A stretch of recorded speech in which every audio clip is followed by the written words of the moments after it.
విరోధిగా మారరు. ఎందుకనుకున్నారు? దేవుడు ఏమంటున్నాడు? ప్రతి విషయంలో కూడా క్షమించుకోవాలి, ప్రేమించాలి, బుద్ధి చెప్పినప్పుడు లోబడాలి, దానికి తగ్గే విధంగా మనము నడవాలి. అంతేగాని దాన్ని తిరగబాటు చేసుకొని దాన్ని ఒకటికి రెండు, రెండుకి ఒకటి కలుపుకొని వాళ్ళ మీద భేదాభిప్రాయాలు పుట్టించామంటే లేని సమస్యలు మన ఇంటికి వచ్చేస్తాయి. కనుక వాక్యానికి లోబడే వాళ్ళు ఎలాగుంటారు? విరోధులుగా ఎప్పుడూ ఉండడానికి ఇష్టపడరు. ఒకరికొకరు ఐక్యతను కాపాడుకుంటూ సర్దుకుపోతూ జాగ్రత్తగా బుద్ధి చెప్పేటప్పుడు దాన్ని వింటూ లోబడుతూ గైకొంటూ కుటుంబాన్ని కట్టుకుంటూ వెళ్ళిపోతారు.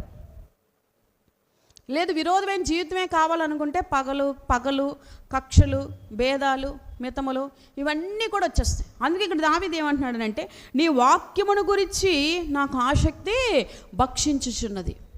కనుక ఒకటి దేవుని సన్నిధి గురించి ఆయనకి ఆసక్తి ఉంది, రెండోదిగా దేవుని వాక్యము గురించి ఆయనకి ఆసక్తి ఉంది. ఎందుకు అంటున్నాడు ఆ మాట? కీర్తన 119 అంటాడు కదా, యవ్వనులు దేని చేత తమ నడతను శుద్ధి చేసుకుంటారు అంటే దేవుని వాక్యము చేత తమ నడతని శుద్ధి చేసుకుంటారు. కనుక దేవుడి వాక్యం మనకి ఎంతో విలువైనది. దేవుడి సన్నిధి ఎంత విలువైనదో దేవుడి వాక్యము కూడా అంత విలువైనది. ఈ వాక్యం చదువుతునేటప్పుడే మనలో కొన్ని పరిస్థితులు, బలహీనతలు ఉంటాయి. ఆ బలహీనతలన్నీ మనం విడిచి వెళ్ళేటట్టుగా ఆ వాక్యం మనల్ని బలపరుస్తుంది. అణిగి మణిగి ఉండాలనే చోట అణిగుమణిగి అనేటువంటి జీవితాన్ని నేర్పిస్తుంది. జ్ఞానం కలిగి మాట్లాడాలనే చోట జ్ఞానం కలిగే జీవితాన్ని మనకి నేర్పిస్తుంది. ఎప్పుడు ఏ పని ఎలా చేయాలో ఆలోచన లేనప్పుడు ఏ పని ఎలా చేయాలో ఆలోచనని కలిగిస్తుంది దేవుని వాక్యం. కనుక మనం ఎక్కువగా దేవుడి వాక్యాన్ని ధ్యానించుకుందుముగాక. గట్టిగా ఆమేన్ చెప్దాం. అందుకే బైబిల్ వాక్యం ఏమైనా సెలవిస్తుందంటే, మరి చాలామందికి ఉన్న ఆసక్తి ఎందులో ఉందంట? సామెతలు 20:13 సామెతలు 20:13 లేమికి భయపడి నిద్రయందు ఆసక్తి విడుము, నీవు మేల్కొని యుండిని ఎడల ఆహారము తిని తృప్తి పొందుదువు. చూసారా? లేమికి భయపడి నిద్రయందు ఆసక్తి విడుము. చాలామందికి ఏంటి? నిద్రపోవాలి, ఎక్కువ ఏం చేయాలి? నిద్రపోవాలి. అంటే నిద్రపోవాలంటే దానికి ఒక టైం ఉంటుంది కదా, ఆ టైంలో పడుకోం. రాత్రి అంతా పడుకోలేండి, రాత్రులు పడుకోం. రాత్రులు ఏం చేస్తాం? జాగారం చేస్తాం. ఎంతవరకు? 12, 1 గంట, 2 అవసరమైతే. అవునా? ఫస్ట్ జాగారం ఎక్కడి నుంచి స్టార్ట్ చేస్తాం? దేంతో స్టార్ట్ చేస్తాం జాగారం?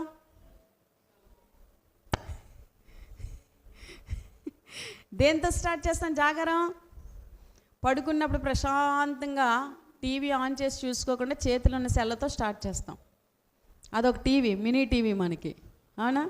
ఆ టీవీ చూస్తూ ఉంటే కళ్ళల్లోనే నిద్ర ఈ రేడియంస్ వేడికి ఏమైపోద్ది? అలాగ తగ్గిపోద్ది. ఇంకా చూడాలి డీప్కి వెళ్ళి చివరికి ఆ మంట, వేడి మంట ఒక 2 గంటలు పడుకోకుండా చేస్తుంది. తెల్లవారుజామున పడుకుంటారు. మరి వెంటనే మరుసటి రోజు లెగాలి, తెల్లవారు 4 గంటలు లెగాలంటే ఇంకేం లెగిస్తారు? 5 గంటలు లెగాలంటే ఇంకేం లెగిస్తాం? 7, 8 అయినా కంటి మీద నిద్ర వదలదు. ఇది జరిగిన వాస్తవం. ఇందులో అవును అనడానికి లేదు, కాదనడానికి లేదు. కానీ ఇక్కడ అంటున్నాడు, నిద్ర యందు మనకి ఏముండకూడదు? ఆసక్తి. రాత్రులు పడుకొని పోతారు. దొరికితే టైం నిద్రపోవడం, దొరికితే టైం నిద్రపోవడం. హల్లీ చెప్పండి. అలా కూర్చుంటూనే ఉంటాం. హల్లెలూయా. ఎప్పుడు? కనీసం చర్చిలో వాక్యం విన్నప్పుడు కూడా నిద్రపోతారు.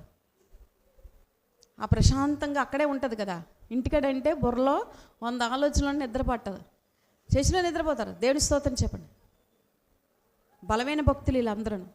అంటే ధ్యానంలో, నిద్ర ధ్యానంలో వాక్యం వింటూ ఉంటారు. వీళ్ళు ఏం అనకూడదు, వీళ్ళు ధ్యానులు. హల్లీ చెప్పండి. ఏ ధ్యానులు ఏంటి? వీళ్ళు నిద్ర ధ్యానులు. ఈ నిద్ర ధ్యానులు ఏంటంటే ఇలాగ వింటూ ఏమా హల్లెలూయా ఏమన్నా వీళ్ళని నిద్ర. స్తోత్రం చెప్పండి. కనుక బైబిల్ చెప్తుంది ప్రియులారా, నిద్ర యందు ఎక్కువ ఆసక్తి మనకు ఉండకూడదు. తెల్లవారు లేవగానే నీ ఇంట్లో 5 గంటలకు 5:30కు లేచి మోకరించి దేవుడికి నీవు ప్రార్థించుకొని నీ ఇంటి బాధ్యతలన్నీ దేవుడికి అప్పగించుకుంటే మిమ్మల్ని వేధించే పరిస్థితులు, మీ కుటుంబాన్ని ఇబ్బంది పెట్టే పరిస్థితులన్నీ కూడా మీకు యేసుక్రీస్తు నామములో దూరం అవును గాక. హల్లెలూయా. సో మనకు దేని యందు ఆసక్తి ఉండాలంటే అండి, దేవుని సన్నిధి యందు, దేవుని వాక్యం యందు ఆసక్తి ఉండాలి, కానీ నిద్ర యందు ఆసక్తి మనకి ఉండకూడదని బైబిల్ వాక్యము సెలవిస్తుంది ప్రియులారా.